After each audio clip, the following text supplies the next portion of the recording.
No dia 18 de agosto de 2025, a França amanheceu com uma notícia perturbadora.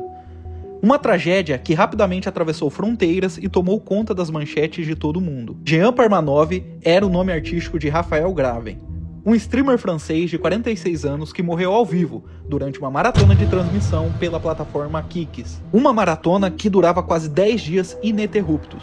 As câmeras mostravam Jean deitado sobre um cobertor, aparentemente dormindo.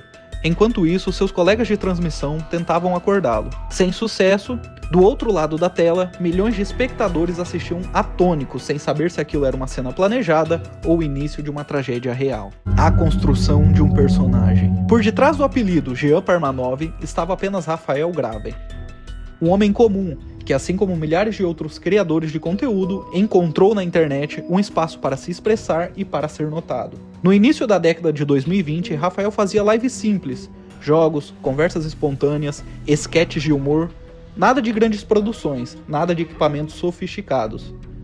Mas havia algo na sua personalidade que chamava atenção, uma mistura de carisma e ingenuidade que conquistou o público. Com o passar do tempo, ele migrou para Kicks, uma plataforma financiada em parte por casas de aposta, um espaço conhecido por permitir conteúdos extremos que poderiam ser censurados em outras plataformas. Foi ali então que Raphael virou Jean Parmanov e começou a ganhar fama, e também entrou em um mundo perigoso. Humilhação como entretenimento. Jean se juntou a um grupo de streamers franceses que haviam encontrado uma fórmula arriscada para atrair seu público, transformando humilhação em espetáculo. Ele era constantemente ridicularizado ao vivo. Era alvo de brincadeiras pesadas, desafios arriscados, até encenações violentas como simulações de estrangulamento. Tudo isso transmitido em tempo real para milhares de espectadores. Em pouco tempo, Jean se tornou uma espécie de palhaço da internet. E em 2024, já estava entre os streamers mais assistidos da Kicks. Mas, por detrás de todo o sucesso, havia uma exaustão física e psicológica. O negócio do choque. O caso de Jean não é apenas mais uma história individual.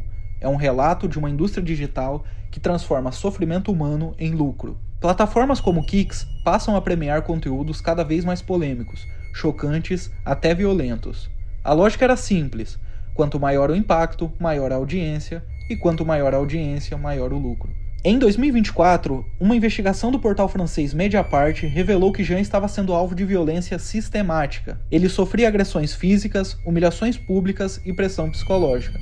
Tudo ao vivo, diante de uma multidão virtual. A denúncia levou à prisão temporária de 2 influenciadores do grupo, mas a sensação de impunidade permaneceu, as transmissões continuaram e Jean seguiu sendo explorado como a principal atração de um espetáculo de crueldade. A Maratona Mortal. Meses depois, veio o evento que marcaria o fim. Uma maratona de lives com quase 300 horas seguidas de transmissão. A pressão sobre Jean era enorme, ele participava de desafios perigosos, recebia insultos e empurrões. A cada hora seu corpo dava sinais que estava no limite.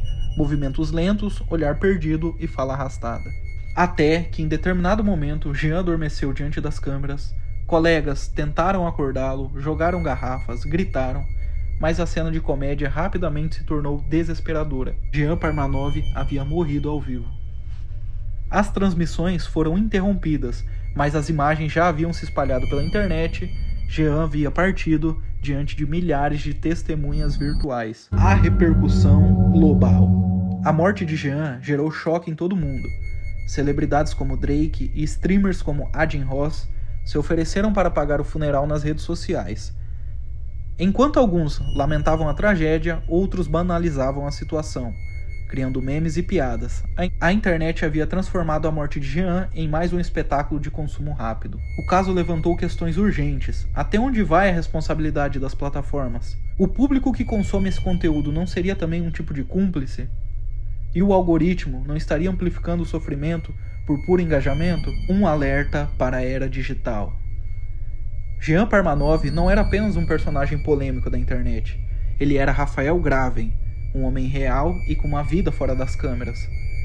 Sua morte não foi um caso isolado, foi um alerta global sobre os limites do entretenimento e o preço que se paga quando a audiência vale mais do que a dignidade humana. Essa é a história de Jean Parmanov, o streamer que morreu humilhado em frente ao mundo inteiro.